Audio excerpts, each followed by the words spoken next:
Hi friends, welcome to Somu competitive guidance. RRB నుంచి junior engineer పోస్టులు అనేటువంటిది రిలీజ్ అవ్వడం జరిగింది అనమాట అండి. మొత్తం 3993 ఉద్యోగాలకు గాను ఆన్లైన్ అప్లికేషన్ ప్రాసెస్ అనేటువంటిది ఇప్పుడు మీకు చూపించడం జరుగుతుంది అనమాట అండి. దానికంటే ముందుగా ఈ నోటిఫికేషన్ సంబంధించిన డీటెయిల్స్ అనేటువంటిది మీకు ఓవర్వ్యూగా చెప్తాను. దాని తర్వాత ఆన్లైన్ అప్లికేషన్ ప్రాసెస్ అనేటువంటిది మీకు తెలపడం జరుగుతుంది అనమాట అండి. సో ఇక్కడ మీరు చూసినట్లయితే కనుక మొత్తం 3993 ఉద్యోగాలు నోటిఫికేషన్ అనేటువంటిది రిలీజ్ అవ్వడం జరిగిందండి. ఏజ్ వచ్చేసి 18 నుంచి 33 సంవత్సరాలు ఉండాలి. లెవెల్ వచ్చేసి లెవెల్ 6 అనమాట అండి. పే స్కేల్ వచ్చేసి 35,400 అనేటువంటిది ఉండడం జరుగుతుంది అనమాట అండి. దీనికి సంబంధించినటువంటి ఆన్లైన్ అప్లికేషన్ వచ్చేసి ఈ రోజు నుంచి స్టార్ట్ అవ్వడం జరిగింది. 13th సెప్టెంబర్ తోటి ఎండ్ అవ్వడం జరుగుతుంది అనమాట అండి. సో మ్యాక్సిమం మనకి 30 days అనేటువంటి టైం ఇవ్వడం జరిగింది. లాస్ట్ డేట్ ఆఫ్ అప్లికేషన్ వచ్చేసి 15 సెప్టెంబర్. పేమెంట్ వచ్చేసి 15 సెప్టెంబర్ ఇవ్వడం జరిగింది అనమాట అండి. ఏమైనా ఎడిట్ ఆప్షన్ చేసుకోవాలనుకున్నట్లయితే కనుక దానికి సంబంధించిన మోడిఫికేషన్ వచ్చేసి 16 సెప్టెంబర్ నుంచి 25 సెప్టెంబర్ వరకు ఉండడం జరిగింది అనమాట అండి. సో ఇక్కడ మీకు స్క్రైబ్ క్యాండిడేట్ సంబంధించిన ఎలిజిబిలిటీ అనేటువంటిది 26 నుంచి 30th వరకు ఇవ్వడం జరుగుతుంది అనమాట అండి. సో గుర్తుపెట్టుకోండి, ఎవరైతే ఈ పోస్ట్కి అప్లై చేసుకుంటున్నారో ఇంజనీరింగ్ పోస్టులు అయినా కానీ ఫైనల్ రిజల్ట్స్ వచ్చినటువంటి వారు మాత్రం ఈ పోస్ట్కి అప్లై చేసుకోవాలని చెప్పి తెలపడం జరిగింది అనమాట అండి. ఎవరైతే ఫైనల్ ఇయర్ ఎగ్జామ్ రాసి రిజల్ట్స్ గురించి వెయిట్ చేస్తున్నారో వారు ఈ పోస్ట్కి అప్లై చేసుకోవడానికి ఛాన్స్ లేదని చెప్పేసి ఇందులో మనకి తెలపడం జరిగింది అనమాట అండి. సో లాస్ట్ మినిట్స్ రష్ లేకుండా ముందు నుంచి మీరు ఆన్లైన్ అప్లికేషన్ ఈ రోజు నుంచే ఎలిజిబిలిటీ ఉన్నటువంటి ప్రతి ఒక్కరు అప్లై చేసుకోవాలని చెప్పేసి ఇందులో మనకి మెన్షన్ అనేటువంటి చేయడం జరిగింది అనమాట అండి. ఏజ్ లిమిట్ వచ్చేసి 33గా పేర్కొన్నప్పటికీ as per the central government norms మనకి SC/ST వారికి 38 years ఇవ్వడం జరిగింది. ఓబీసీ వారికి 36 years అనేటువంటిది ఇవ్వడం జరిగింది అనమాట అండి. ఎక్స్ మెన్ చూసుకున్నట్లయితే కనుక 36 years వాళ్ళు EWS. ఓబీసీ వారికి చూసుకున్నట్లయితే కనుక వారికి 39 years అనేటువంటిది ఇవ్వడం జరిగింది అనమాట అండి. నెక్స్ట్ SC/ST వారికి చూసుకున్నట్లయితే 41 years ఇవ్వడం జరిగింది అనమాట అండి. బెంచ్ మార్క్ డిసబిలిటీస్ ఉన్నటువంటి వారికి వారికి చూసుకున్నట్లయితే 43 years ఇవ్వడం జరిగింది అనమాట అండి. ఓబీసీ వారికి చూసుకున్నట్లయితే కనుక 46 years ఇవ్వడం జరిగింది. SC/ST వారికి చూసుకున్నట్లయితే 51 years అనేటువంటిది ఇవ్వడం జరిగింది అనమాట అండి. వాళ్ళకి చూసుకున్నట్లయితే కనుక 48 years అనేటువంటిది ఇవ్వడం జరిగింది అనమాట అండి. మిగతా EWS వర్క్ చూసుకున్నట్లయితే 40 years, NCL వర్క్ చూసుకున్నట్లయితే కనుక 43 years, 45 years అనేటువంటి SC/ST వారికి గ్రూప్ C క్యాడర్లో ఉన్నటువంటి వాటికి ఇవ్వడం జరిగింది అనమాట అండి. ఫీమేల్ డైవర్స్ వారికి 35 years, ఓబీసీ NCL వారికి 38 years, SC/ST రీమ్యారీడ్ వారికి 40 years అనేటువంటిది ఏజ్ రిలాక్సేషన్ వర్తిస్తుంది అన్నట్లు ఇందులో మనకి తెలపడం జరిగింది అనమాట అండి. డిగ్రీ క్వాలిఫికేషన్ అంటే బీటెక్ క్వాలిఫికేషన్ చేసినటువంటి వారు ఈ పోస్ట్కి ఎలిజిబిలిటీ అని చెప్పి తెలపడం జరిగింది. ఎగ్జామినేషన్ ఫీజు వచ్చేసి 500 rupees అనేటువంటిది ఫీజ్ పే స్కేల్గా ఉండడం జరిగింది అనమాట అండి. Except for SC/ST, X-servicemen, PWBD, female, transgender వారు తప్పించి మిగతా వాళ్ళందరికీ 500 rupees ఉంది. 250 rupees అనేటువంటి చూసుకున్నట్లయితే కనుక వారికి other then SC/ST, X-servicemen, PWBD వారికి 250 rupees అనేటువంటిది ఉండడం జరిగింది అనమాట అండి. సో మిగతా వారికి చూసుకున్నట్లయితే కనుక 400 rupees అనేటువంటిది రీఫండ్ అవుతుంది. SC/ST, PWBD ఉమెన్స్ వారికి చూసినట్లయితే కనుక 250 rupees అనేటువంటిది రీఫండ్ అయిపోవడం జరుగుతుంది అనమాట అండి. అన్ని మోడ్ ఆఫ్ పేమెంట్స్లో మీరు అప్లై చేసుకోవచ్చు అని చెప్పేసి ఇందులో మనకి తెలపడం జరిగింది అనమాట అండి. సో ఇక మనం ఏమాత్రం లేట్ చేయకోకుండా ఇప్పుడు సెలెక్షన్ ప్రాసెస్ అనేటువంటి చూద్దాం. సెలెక్షన్ ప్రాసెస్ చేసుకున్న తర్వాత నెక్స్ట్ మీకు ఆన్లైన్ అప్లికేషన్ ప్రాసెస్లోకి మనం వెళ్ళిపోదాం అనమాట అండి. సో ఇది మీరు చూసుకున్నట్లయితే కనుక మీకు మొత్తం మనకి 3 stages కింద ఆన్లైన్ అప్లికేషన్ సెలెక్షన్ ప్రాసెస్ అనేటువంటిది ఉండడం జరుగుతుంది అనమాట అండి. స్టేజ్ 1 వచ్చేసి CBT 1, స్టేజ్ 2 వచ్చేసి CBT 2 ఉంటుంది. డాక్యుమెంట్ వెరిఫికేషన్, మెడికల్ ఎగ్జామినేషన్ అనమాట అండి. సో దీంతో మీకు అయిపోతుంది అనమాట అండి. స్టేజ్ 1 వచ్చేసి 90 questions వచ్చేసి 120 minutes 90 minutes అనేటువంటి టైం అనేటువంటిది ఉండడం జరుగుతుంది అనమాట అండి. మ్యాథమెటిక్స్ ఉంటుంది, జనరల్ ఇంటెలిజెన్స్, రీజనింగ్ ఉంటుంది, జనరల్ అవేర్నెస్, జనరల్ సైన్స్ ఉంటుంది అనమాట అండి. So each question carry 1 mark అనమాట అండి. ఇట్లా 100 questions 100 marks 90 minutes ఉంటుంది అనమాట అండి. స్క్రైబ్ ఉన్నటువంటి వారికి 120 minutes ఉంటుంది అనమాట. పెనాల్టీ వచ్చేసి 1/3 ఉంటుంది అనమాట అండి. ఈ పోస్టుల ఆధారంగా 3393 పోస్టులకు గాను 1:5 కానీ 1:10 రేషియోలో కానీ తీసుకోవడం జరుగుతుంది అనమాట. వారిని సెకండ్ స్టేజ్ తీసుకోవడం జరుగుతుంది అనమాట.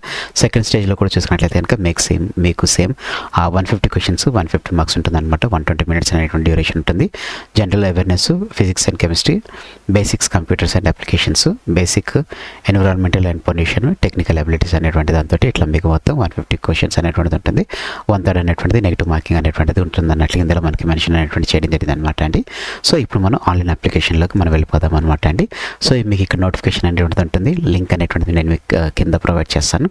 సో ఇక్కడ మీరు అప్లై అనేటువంటి దాని మీద మీరు క్లిక్ చేసుకోవచ్చు అనమాట. ఇక్కడన్నా క్లిక్ చేసుకోవచ్చు, లేకపోతే క్రియేట్ న్యూ అకౌంట్ అనేటువంటిది కూడా మీరు ఇక్కడ క్లిక్ చేసుకోవచ్చు అనమాట. అయితే మీకు క్లారిటీ గురించి అని చెప్పేసి ఇక్కడ మీకు ఇస్తున్నాను.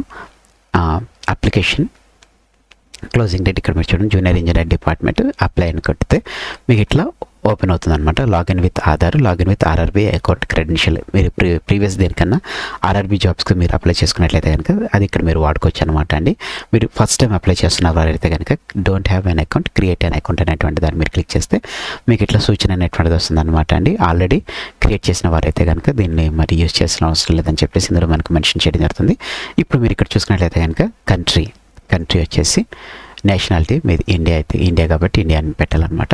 నెక్స్ట్ మీ డేట్ మీ నేమ్ అనేటువంటిది as per the 10th class certificate ఎట్లుందో సేమ్ అట్లానే ఇక్కడ మీరు ఇవ్వాలని చెప్పేసి ఇక్కడ తెలపడం జరిగింది అనమాట అండి. మీ నేమ్ ఏమైనా చేంజ్ అయిందా, 10th క్లాస్ సర్టిఫికేట్ ఏమైనా కొంచెం చేంజ్ అయిందా అయితే ఎస్ అని కొట్టండి, లేకపోతే నో అని కొట్టండి. మీ డేట్ ఆఫ్ బర్త్ అనేటువంటిది ఇక్కడ మీరు మెన్షన్ చేయాలి. ఇయర్ అనేటువంటిది ఇక్కడ మీరు సెలెక్ట్ చేసుకున్న తర్వాత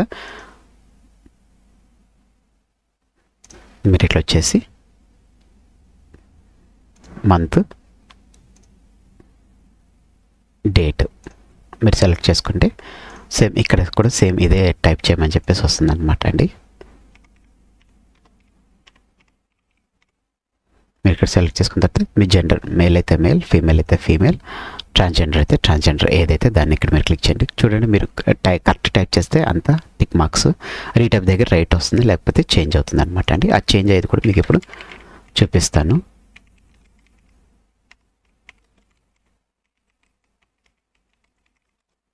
ఇక్కడ మీరు చూడండి నేను ఎస్హెచ్ కొట్టాను, ఇక్కడ ఎస్ కొట్టాను, ఇక్కడ ఎస్హెచ్ కొట్టాను. చేంజ్ ఇంటూ మార్క్ అనేటువంటిది ఇక్కడ వచ్చింది. అది ఇప్పుడు నేను హెచ్ తీసేసాను అనుకోండి.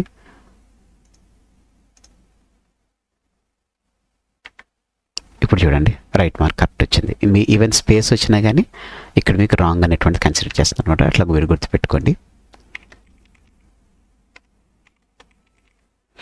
సో ఇక్కడ మీ మెయిల్ ఐడి మీరు ఏదైతే రెగ్యులర్ యూజ్ చేసే మెయిల్ ఐడి ఏదైతే ఉందో ఆ మెయిల్ ఐడి అనేటువంటిది ఇక్కడ మీరు అది పెట్టేస్తే మీకు జనరేట్ ఓటీపీ అని కొడితే ఓటీపీ అనేటువంటిది మీ మెయిల్కి వస్తుంది.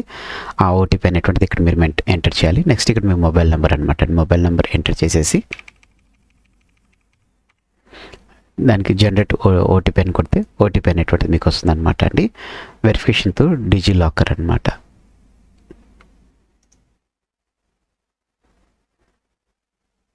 వెరిఫికేషన్ త్రూ ఆధార్ అనేటువంటిది కూడా ఉందన్నమాట అండి. సో ఇక్కడ తర్వాత మీరు మీ యొక్క పాస్వర్డ్ అనేటువంటిది మీరు ఇక్కడ క్రియేట్ చేసుకోవచ్చు అనమాట అండి. మీరు ఎట్లా పెడుతున్నారు అనేటువంటిది ఇక్కడ మీకు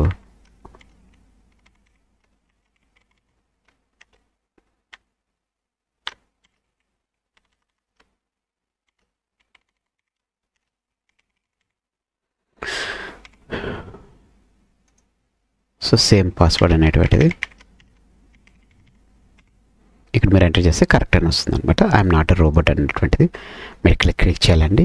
క్లిక్ చేసిన తర్వాత మీకు ఇక్కడ so preview and create an account అనేటువంటి దాన్ని మీరు క్లిక్ చేసినట్లయితే కనుక మీరు డైరెక్ట్గా మీకు అకౌంట్ అనేటువంటిది ఓపెన్ అయిపోవడం జరుగుతుంది అనమాట అండి. ఆ తర్వాత మిగతా ప్రాసెస్ అనేటువంటిది సేమ్ రెగ్యులర్గా మీకు మిగతా ఆర్ఆర్బీకి సంబంధించినట్టు ఎట్లయితే మనం చేసామో సేమ్ ఉంటుంది అనమాట అండి.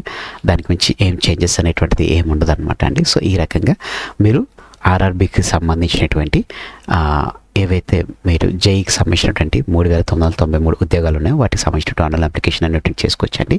దీని తర్వాత మీకు జస్ట్ మీ డీటెయిల్స్ అనేటువంటిది మీ ఎడ్యుకేషన్ క్వాలిఫికేషన్, మీ ఫోటో, మీ సిగ్నేచరు, మీ డాక్యుమెంట్స్ అనేటువంటి స్కాన్ చేసినటువంటి పెట్టడం జరుగుతుంది అనమాట అండి. మీరు ఎక్కడ చదువుకున్నారు, ఏ రోజు చదువుకున్నారు అనేటువంటి ఇయర్ డేట్స్ అంతా మీరు మెన్షన్ చేస్తూ పెట్టాలన్నమాట. ఆ తర్వాత మీకు ఆధార్ ఫేస్ యాప్ కూడా ఓపెన్ అవుతుంది అనమాట. ఆ ఆధార్ ఫేస్ యాప్ను మీరు ఓపెన్ చేసుకుని దాంట్లో మీరు ఫోటో అప్లోడ్ చేసిన తర్వాత ఆధార్ ఫేస్ యాప్ వస్తుంది. ఆధార్ ఫేస్ యాప్ని మీరు యూజ్ చేసుకుని మీరు చేసుకోవాలన్నమాట అండి. సో ఈ రకంగానే మీకు సేమ్ ఉంటుంది అనమాట అండి. ఇంకేం ప్రాబ్లం ఏమి ఉండదు అనమాట. నెక్స్ట్ మీ క్రెడెన్షియల్స్ ఇచ్చేసి అయిపోతుంది అనమాట అండి.